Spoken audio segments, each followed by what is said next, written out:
بسم اللہ الرحمن الرحیم۔ السلام علیکم۔ امید کرتا ہوں سارے دوست خیر و عافیت سے ہوں گے۔ حضرت خضر علیہ السلام کہیں جا رہے تھے اور وہ بوڑھے تھے۔ ان کے پاس کسی قسم کا ساز و سامان یا رقم بھی نہیں تھی، بالکل خالی ہاتھ تھے۔ راستے میں انہیں ایک فقیر ملا۔ اس نے حضرت خضر علیہ السلام سے کہا، مجھے اللہ کے نام پر کچھ دے دو۔ خضر علیہ السلام نے جواب دیا کہ میرے پاس تو کچھ بھی نہیں ہے۔ اس فقیر نے دوبارہ کہا کہ مجھے اللہ کے نام پہ کچھ دے دو۔ حضرت خضر علیہ السلام نے جواب دیا کہ بھائی، میں اسی اللہ کا نام لے کر تم سے کہتا ہوں کہ میرے پاس کچھ بھی نہیں ہے، میرے سامنے اتنا عظیم نام نہ لو۔ اس فقیر نے تیسری مرتبہ کہا کہ مجھے اللہ کے نام پر کچھ تو دے دو۔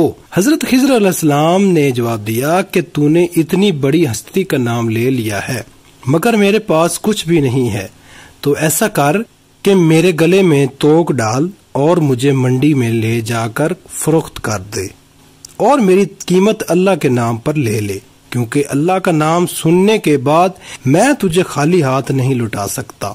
اس فقیر کو کیا پتا تھا کہ یہ اللہ کے برگزیدہ نبی حضرت خضر علیہ السلام ہے۔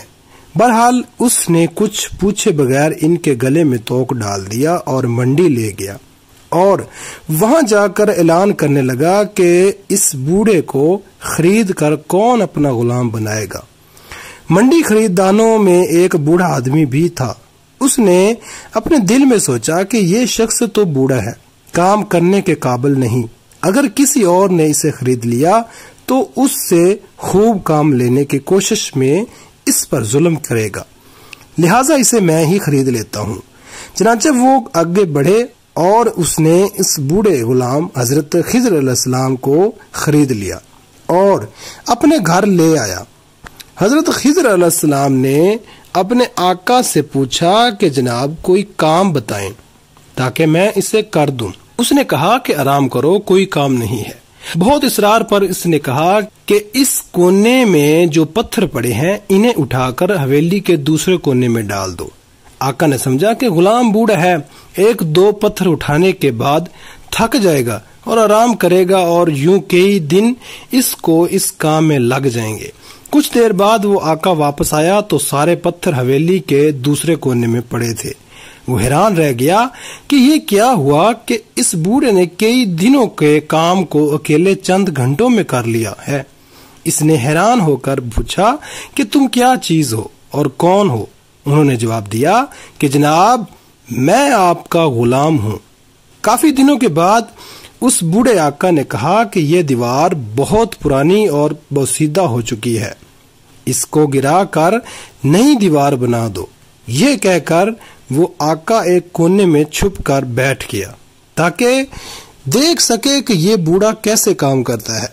چنانچہ حضرت خضر علیہ السلام نے پرانی دیوار گرائی، گارا بنایا، پھر ایک پتھر کو گارا لگا کر دیوار بنانے کے لیے رکھا، اور پھر یوں پتھروں کو اشارہ کیا تو پتھر ترتیب سے دیوار پر لگنا شروع ہو گئے، اور پھر آنا فانا دیوار کھڑی ہو گئی۔ بوڑھا مالک دوڑ کر آیا اور ان سے پوچھا کہ آپ کون ہیں؟ انہوں نے جواب دیا کہ میں آپ کا غلام ہوں۔ اس بوڑھے آقا نے کہا کہ اللہ کے لیے مجھے بتائیں کہ آپ کون ہیں؟ حضرت خضر علیہ السلام نے جواب دیا، میں آپ کو بالکل بھی نہ بتاتا، مگر آپ نے اللہ کا نام لے لیا ہے، اس لیے اس عظیم ہستی کے نام کی وجہ سے بتا دیتا ہوں کہ میں خضر ہوں۔ وہ بوڑھا ڈر گیا کہ آپ اللہ کے پیغمبر ہیں، مجھ سے گستاخی ہو گئی ہے، بس آپ آزاد ہیں۔ یہ تھے وہ لوگ جو اللہ کے نام کی اتنی لاج رکھتے تھے، تبھی تو اللہ تعالیٰ نے انہیں اتنا بلند مقام عطا فرمایا۔ سبحان اللہ۔